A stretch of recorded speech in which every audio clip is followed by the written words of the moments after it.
जय हिंद. आजपासून आपण करंट अफेअरची एक स्ट्रॉंग सिरीज स्टार्ट करणार आहोत. त्या स्ट्रॉंग सिरीज मध्ये सर्वप्रथम टॉपिक घेत आहोत G20. G20 शिखर परिषद सध्या आहे ना दक्षिण आफ्रिकेमध्ये आफ्रिका कॉन्टिनेंटमध्ये दक्षिण आफ्रिकेमध्ये झालेली आहे. या समिटचा उपयोग काय माहिती आहे का? आज करंटला नाही का भारताचा रोल किती महत्वाचा आहे, ग्लोबल लेवलला भारताचं स्थान काय, या माध्यमातून आपण सगळं डिटेल बघणार आहोत. आणि या माध्यमातून भारत कशा पद्धतीला ग्लोबल सुपर पॉवर बनू शकतो आणि एक्झामच्या दृष्टिकोनातनं G20 मध्ये कोणकोणत्या देशांचा समावेश होतो आणि या टॉपिक बद्दल आपण चर्चा करणार आहोत, डिटेल अनालिसिस करणार आहोत. आणि एक नवीन अलायन्स निर्माण झालेली आहे जागतिक लेवलला, त्यामध्ये अलायन्स बद्दल देखील डिटेल चर्चा करणार आहोत. आता ह्या चर्चा करण्या अगोदर आपल्याला एक गोष्ट समजली पाहिजे, ही शिखर परिषद भरली कुठं. आज करंटला काय झालेलं आहे, G20 शिखर परिषद आहे ना करंटला कुठं भरली, दक्षिण आफ्रिकेमध्ये. दक्षिण आफ्रिकेमध्ये ज्यावेळेस परिषद भरली ना त्याच्यामध्ये खूप मोठे डिसिजन घेण्यात आले. डिसिजन घेण्यामध्ये काय आलं, कारण की जागतिक लेवल इथून मागची परिस्थिती वेगळी होती आणि सध्याच्या परिस्थितीत बघितलं ना सध्याची परिस्थिती कम्प्लिटली डिफरंट आहे. अशा स्थितीमध्ये निर्णय घेणं खूप मोठी डिफिकल्ट स्टार्ट होता, कारण की ह्या परिषदेमध्ये ना अमेरिकेने पूर्णपणे बायकॉट केलेला होता आणि बायकॉट केल्यानंतर आहे ना अमेरिकेला सुद्धा क्लिअर मेसेज भेटलाय. त्या दृष्टिकोनात नाही ना ही शिखर परिषदेबद्दल चर्चा करूया. या शिखर परिषदेबद्दल चर्चा करण्या अगोदर आपल्याला सर्वप्रथम समजलं पाहिजे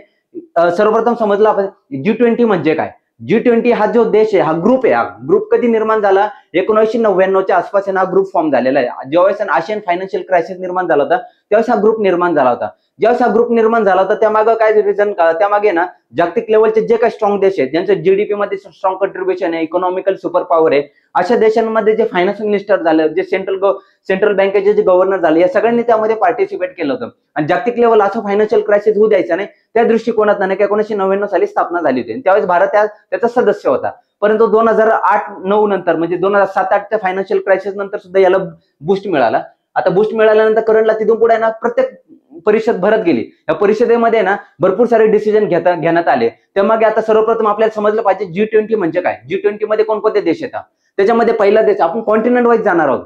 कॉन्टिनेंट वाईज म्हणजे खंड वाईज जाणार आहोत. या खंडामध्ये आपल्याला कोणकोणते देश येतात ते जर समजलं ना आपल्या माइंड मध्ये, म्हणजे अभ्यास करताना कसं असतं, आपण पिक्टोग्राफिक आणि ऑडिओ व्हिज्युअल ज्यावेळेस आपण अभ्यास करतो ना त्यावेळेस आपल्याला सगळ्या गोष्टी पिकअप होत असतात. त्या दृष्टिकोनात आपण प्रिपेअर राहिलं पाहिजे.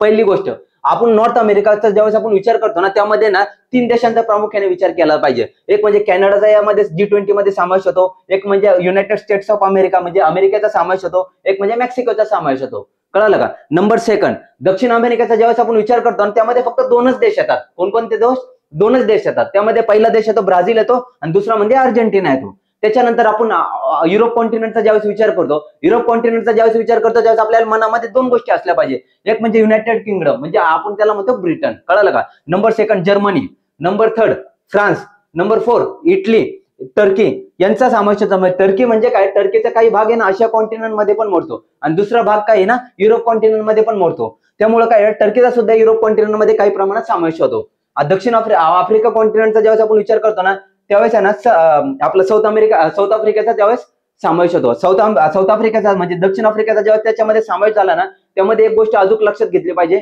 G20चा आज करंटला G21 झालेला आहे. म्हणजे G21 म्हणजे करंटला हे सगळे 19 देश आहे. कळलं का. 19 देश आहे. याच्याबरोबर इथं आहे ना युरोपीय युनियन नावाचं एक ग्रुप आहे, याला सुद्धा याच्यात ऍड केलेला आहे. म्हणजे तो झाला होता G20. कळलं का. आणि करंटच्या सिच्युएशनला हे माइंड मध्ये असलं पाहिजे. हे ऑफिशियली पूर्णपणे G21 झालेला नाही, पण याचा 21वा सदस्याचा विचार केला ना, जर एखादा मल्टिपल चॉईस क्वेश्चन विचारला किंवा रिटर्न मध्ये जर एखादा काही टॉपिक आला तर त्यामध्ये आपल्याला समजलं पाहिजे की आफ्रिकन कॉन्टिनेंट म्हणजे आफ्रिकन युनियन मध्ये हा जो ग्रुप आहे ना हा सुद्धा याचा पार्ट आहे. कळलं का. नुसतं हेच देश पार्ट नाही, त्यामध्ये आता आफ्रिका कॉन्टिनेंटचा विचार केला ना त्यामध्ये 2 गोष्टी येतात, एक म्हणजे आफ्रिकन युनियन आणि दक्षिण आफ्रिका. कळलं का. आणि सध्याच्या स्थितीत आहे ना दक्षिण आफ्रिकेमध्ये ही परिषद चाललेली आहे बघा या भागामध्ये. त्याच्यानंतर आशिया कॉन्टिनेंटचा ज्यावेळेस विचार करतो ना रशिया नावाचा देश येतो, चायना नावाचा देश येतो, इंडिया नावाचा आपला देश येतो, जपान येतं, दक्षिण कोरिया येतं, इंडोनेशिया झालं, ऑस्ट्रेलिया झालं आणि टर्की झालं. यांचा बऱ्यापैकी समावेश होतो. असा प्रामुख्याने G21 हा देशांचा समूह आहे.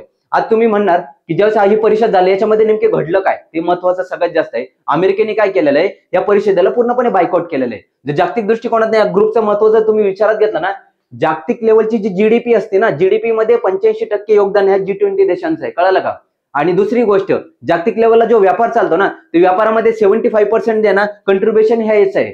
आणि पॉप्युलेशनच्या दृष्टिकोनातून विचार केला ना 67% जे काय ना पॉप्युलेशन आहे ना पूर्णपणे G20 ग्रुप ऍक्वायर्ड करतो. त्यामुळे आपल्याला याचं इम्पॉर्टन्स किती ना जागतिक लेवलला ते समजलं पाहिजे. आणि अमेरिकेने काय केलं, अमेरिकेचे राष्ट्रपती डोनाल्ड ट्रम्प यांनी ह्या ग्रुपला पूर्णपणे बायकॉट केलं. त्यामागे रिझन काय? आफ्रिकेचे जे राष्ट्रपती, दक्षिण आफ्रिकेचे जे राष्ट्रपती यांच्यामध्ये मागच्या वर्षी काही मतभेद झाले होते. ते मतभेदाचं रूपांतर आहे ना प्रामुख्याने कॉन्फ्लिक्ट मध्ये झालं होतं. त्यामुळं ना आपल्या अमेरिकेच्या राष्ट्रपतींनी हा जो ग्रुप आहे ना, ही समिट पूर्णपणे दक्षिण आफ्रिकेची बायकॉट केली. त्यामागे रिझन आहे ना आपण पुढे बघणार आहोत. दुसरी गोष्ट, अमेरिकेच्या राष्ट्रपतींनी यांच्या तसं बघितलं तर आफ्रिकेमध्ये जे काही ना करंटला नाही का व्हाईट पीपल आणि ब्लॅक पीपल याच्यामध्ये ना डिफरन्सेस आहे, म्हणजे जे म्हणतो ना निग्रोचे म्हणजे मतभेद भरपूर आहे. त्यामागे रिझन काय? 100% मध्ये 7 ते 8% पॉप्युलेशन आहे ना व्हाईट लोकांचं आहे ना. आणि दक्षिण आपले जे डोनाल्ड ट्रम्प यांनी हा मुद्दा यांच्यासमोर उपस्थित केला होता. त्या माध्यमातून त्यांचे मतभेद निर्माण झाले होते. त्याच्या पुढे ना जे कॉन्फ्लिक्ट निर्माण झाले, जे स्टेटमेंट आले, त्या बेसिसवर त्यांनी पूर्णपणे याला अवॉइड केलं.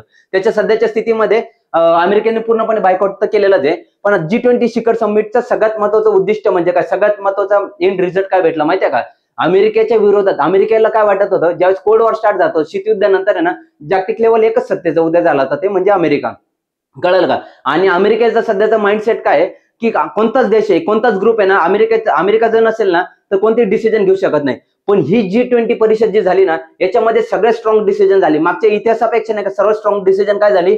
याच्यामध्ये एक डिसिजन घेण्यात आले क्लायमेट चेंज बद्दल. अमेरिकेची क्लायमेट चेंजची पॉलिसी कम्प्लिटली डिफरंट आहे. पॅरिस क्लायमेट मधनं त्यांनी डोनाल्ड ट्रम्प यांनी पूर्णपणे माघार घेतलेली आहे. म्हणजे पॅरिस जे हवामान बदल ही संकल्पना त्यांना अजून पण मान्य होत नाही. नंबर सेकंड, हा जे याच्यामध्ये क्लायमेट चेंजच्या बाबतीत एक ऍक्शन मॅनिफेस्टोमध्ये जे डिक्लेरेशन झालंय, डिक्लेरेशन मध्ये क्लायमेट चेंज बद्दल डायरेक्टली ऍक्शन घेण्यात आलेली आहे. कळलं का? आणि दुसरी गोष्ट, इथून मागे काय असायची परिस्थिती, ज्या G20चे जे प्रत्येक देश यायचे आणि ते सगळ्या देशांमागे चर्चा करायची. चर्चेनंतर प्रामुख्याने सगळ्या देशांचा निर्णय आल्यानंतर ते म्हणजे ते डिक्लेरेशनवर साईन व्हायचे. पण सध्याच्या स्थितीत अमेरिका नसताना सुद्धा डिसिजन घेण्यात आले. आणि दुसरी गोष्ट, याला सर्वप्रथम टेबलवर ठेवण्यात आलं, त्याच्यानंतर प्रामुख्याने डिसिजन घेण्यात आले. म्हणजे ही आजपर्यंतची सगळ्यात सक्सेसफुल समिट आहे तसं बघायला गेलं तर. सक्सेसफुल म्हणजे काय? त्यामागे अमेरिका नसेल तरी ना तरी जागतिक लेवलला नाही का ग्लोबल सुपर पॉवर बनण्याचे नाही का म्हणजे इथून पुढे एक विजन तयार झाले. G20 ला नाही का मोठी एक काय म्हणतो ना एक विजन भेटला की आपल्याला पुढे भविष्यामध्ये काय करायचंय, कोणत्या दिशेमध्ये जायचंय. दुसरी गोष्ट, G20 परिषदेमध्ये 2 ग्रुप आहे प्रामुख्याने, त्यांची मीटिंग होत असते. एक म्हणजे रिक समिट. रिक समिट म्हणजे काय? हे सेपरेट मीटिंग होत असते. हे लक्षात ठेवलं पाहिजे आपण. रिक काय आहे, जय ग्रुप काय आहे हे आपल्याला समजलं पाहिजे. हे एक्झामच्या दृष्टिकोनात महत्वाचं असतं. रिक म्हणजे काय? G20 ची ज्यावेळेस परिषद भरते ना सेपरेट मीटिंग भरते ती भारताची, रशियाची आणि चायनाची, म्हणजे RIC रिक, रशिया, इंडिया आणि चायना हा एक ग्रुप झाला. फर्स्ट नंबर ग्रुप समिट म्हणजे अमेरिका, जपान आणि इंडिया हा जय नावाचा एक ग्रुप आहे. कोणकोणते आहेत दोष? अमेरिका, जपान आणि इंडिया हा नंबर सेकंड ग्रुप. यांची परिषद भरत असते यांचा ग्रुप, कारण भविष्याच्या दृष्टिकोनात याच्यामध्ये प्लॅन केला जातो कशा पद्धतीने ग्लोबल लेवलला काउंटर करायचं आहे आणि कशा पद्धतीने फ्युचरचा प्लॅन करायचा आहे. कळलं का? त्याच्यामध्ये व्यापार, ट्रेड झालं आणि इनोव्हेशन झालं, रिसर्च झालं, या प्रत्येक गोष्टीवर काम केलं जातं. आता करंटला काय झालेलं आहे तर जागतिक लेवलला तिसरा ग्रुप निर्माण झालेला आहे. तिसरा ग्रुप म्हणजे कोणता? एक म्हणजे एक म्हणजे कॅनडा, एक म्हणजे भारत आणि तिसरा देश म्हणजे ऑस्ट्रेलिया. या 3 देशांनी एक ग्रुप फॉर्म केलाय. आणि आज करंटला जागतिक लेवलला हा ग्रुप जसा फॉर्म झालाय ना आता करंटला, म्हणजे यांनी भविष्यामध्ये हा ग्रुप फॉर्म करायची, एक समिट भरायची आणि भविष्याच्या दृष्टिकोनात मूव्ह ऑन करायचं. आता तुम्हाला सांगतो मी, कॅनडा नावाचा देश मागच्या 3 वर्षापासून आहे ना भारताच्या मागे इतका लागलेला होता ना.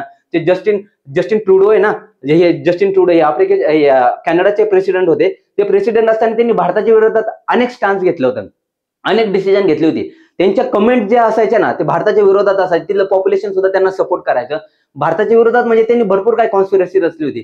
पण तुम्हाला सांगायचं रिझन काय, आज करंटला प्रेसिडेंट ते तर नाहीये, हे प्रेसिडेंट सध्याला हे, पण ते नसताना सुद्धा नाही का पॉलिसी कशा पद्धतीने इम्प्लिमेंट करायचं ठरवली जाते ना, याचं एक एक्झाम्पल, बेस्ट एक्झाम्पल झालं करणला नाही का.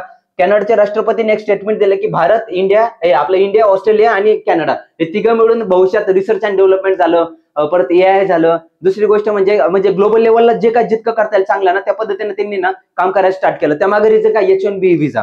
H1B व्हिसा म्हणजे काय? अमेरिकेची नाही का कॅनडाला बॉर्डर लागते. कळलं बघा, जसं भारताची पाकिस्तानला लागते ना तसं अमेरिकेची कॅनडाला बॉर्डर लागते. आणि त्या बाबतीत आहे ना अमेरिकेचा जे H1B व्हिसा आहे त्या बाबतीत काही ना त्याला फ्लेक्झिबिलिटी दिली होती कॅनडासाठी. आणि अमेरिकेची पॉलिसी कॅनडाच्या सध्याच्याला विरोधात आहे. त्या दृष्टिकोनानं कॅनडाने ही डिसिजन घेतली की जागतिक लेवलला नाही का भारत सोबत असणं महत्वाचं आहे आणि ऑस्ट्रेलिया सारखा ग्रुप सोबत असणं महत्वाचं आहे. त्यामध्ये दृष्टिकोनात एक अलायन्स तयार केली आणि अमेरिकेला बायकॉट, म्हणजे कारण की काय झालेलं आहे अमेरिकेच्या राष्ट्रपतींची पॉलिसीच अशी आहे की त्यामागे रिझन काय की आज पूर्णपणे अनसर्टेनिटी ग्लोबल लेवलला निर्माण झालेली आहे. आणि हा ग्रुप आहे ना भविष्यामध्ये खूप पुढे जाणार आहे. त्या दृष्टिकोनानं पुढे जे काय येणार आहे ना त्याचे लेक्चर मी तुम्हाला देतच राहणार आहे. ग्लोबल लेवलला काय चेंज होतात, हा ग्रुप महत्वाचा लागतो एक्झामच्या दृष्टिकोनानं. ग्लोबल अलायन्स आहे ना टर्की, इंडिया आणि ऑस्ट्रेलिया हा ग्रुप एक अलायन्सच्या बाबतीत हे झालंय, हे मनामध्ये ठेवलं पाहिजे, माइंडमध्ये ठेवलं पाहिजे.